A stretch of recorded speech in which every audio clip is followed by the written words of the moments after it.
نفسي وما سواها ألهمها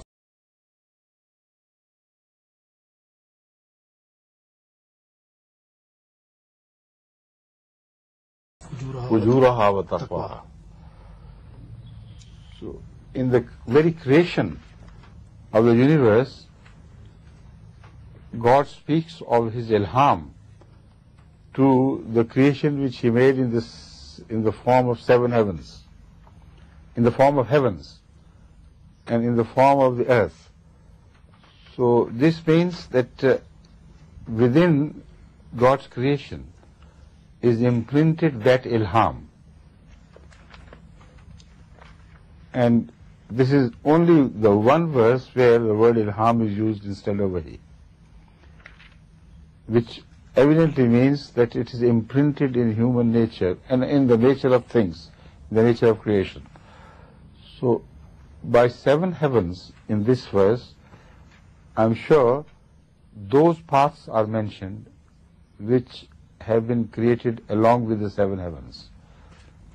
Each path leading to truth, leading to wisdom, leading to God.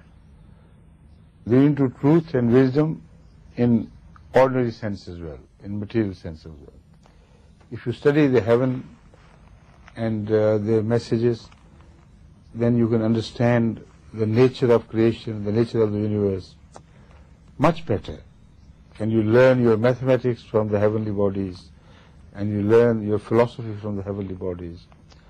Count them out, and the human knowledge will collapse to nothing. So these are the paths of wisdom in that sense. And in the sense of spiritual heights, as I have mentioned, they speak of various possibilities of being led to God. If you contemplate on the laws of nature which we study in the heavens, then I'm quite sure they can be categorized into seven parts, literally into the seven parts. Each one will have an independent branch of knowledge which will most certainly lead to God.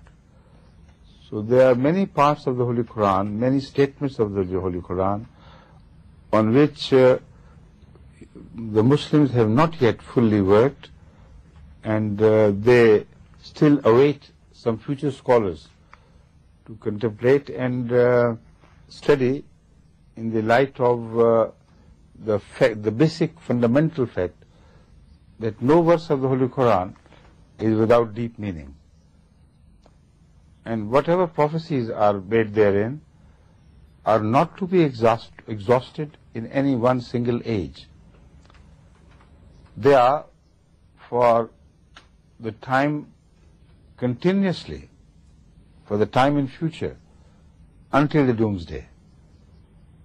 So this particular verse, I believe, contains so much of wisdom and knowledge which is yet to be discovered. So the sevenness of heavens and their divisions, they are not yet fully conceived by man. But man is already beginning to categorize the heavens in their qualities and their influences, etc., etc. Okay. So once I spoke on the subject of the first heaven around the earth. That also has been categorized into further seven subdivisions. And a lot of work has been done on the first heavens, which is closest to humans.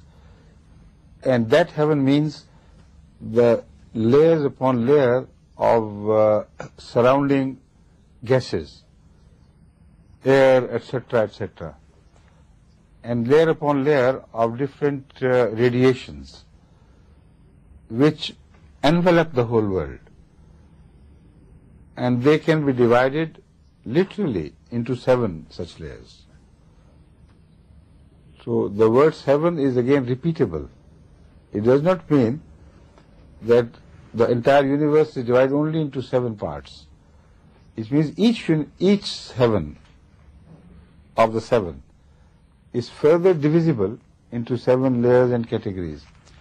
So that is why I say I am not yet ready to answer this query in full, because I have not been able to make full research on this possibility, or these possibilities, which are, I think, limitless. What I have contemplated already, I have told you. The rest is for you to wait for the future. Okay? Exactly.